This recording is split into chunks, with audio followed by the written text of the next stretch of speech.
Okay, so guys, tingnan natin ngayon ang sitwasyon dito sa pwesto ni Diwata sa Pasay.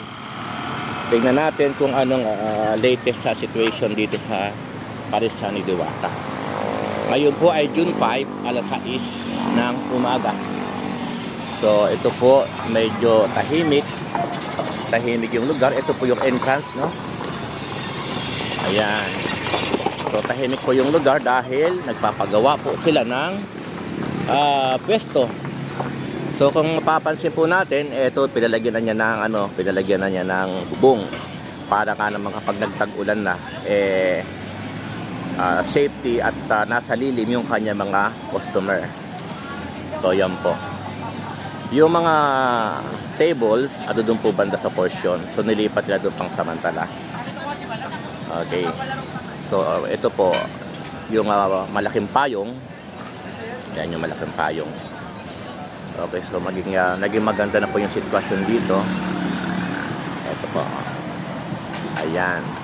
So ito pong dating mga buhangin ay sinimentohan na niya. Yan po. Dati kasi ito yung pinakapila na nasa tabi ng kalsada. So simentado na po siya.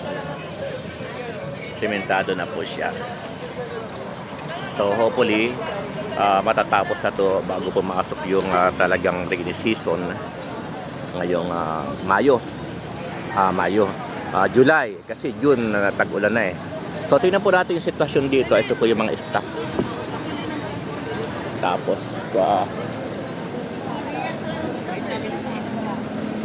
ito yung kanyang opisina. So alas 6 ng umaga may eroplano naman dumaan. Medyo kulimlim po ang panahon. Ayan. O, isang silipan lang sa kitchen ni Diwata. So nilipat po dito yung soft drinks. Okay, nilipat yung soft drinks dito. So kapansin-pansin po na hindi masyadong hindi ganong dami yung tao kumpara po dati. So pasilip lang po tayo sandali. Ayan po. So ito yung Paris. Ayan. Tapos ito yung mga barbecue. So ito yung sitwasyon ngayon. Ito yung mga Paris nila. Ayan. Tapos ito yung nilaga. Ito yung barbecue. So yun lang po guys.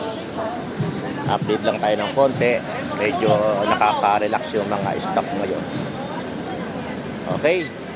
So out na po tayo. Out na. Sinilip lang po natin at binigyan ko kayo ng update dito sa pwesto ni Diwata dito sa Pasay. Ito yung kanyang main branch. Okay, so ito po pinapasimentohan na niya. Hopefully itong mga buhangin at mga graba na ito ay masisimentohan na rin. So magiging maayos po at hindi na siya magiging maputik. Okay? So exit na po tayo, exit na. Yun po ang sitwasyon dito. So silipin natin yung labas. Ito po yung labas niya. Ito may mga pumapasok ng mga bikers. Kakain sila ng Paris. Tapos ito naman yung dating pinipilahan ng mga customer. Ayan. So malinis po at kapansin-pansin talaga na wala masyadong tao ngayon. Okay. So exit na po tayo.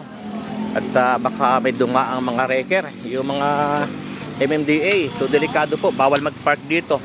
Sabi sa inyo, bawal. Bawal mag-park, kaya exit na po tayo. So yun lang po guys.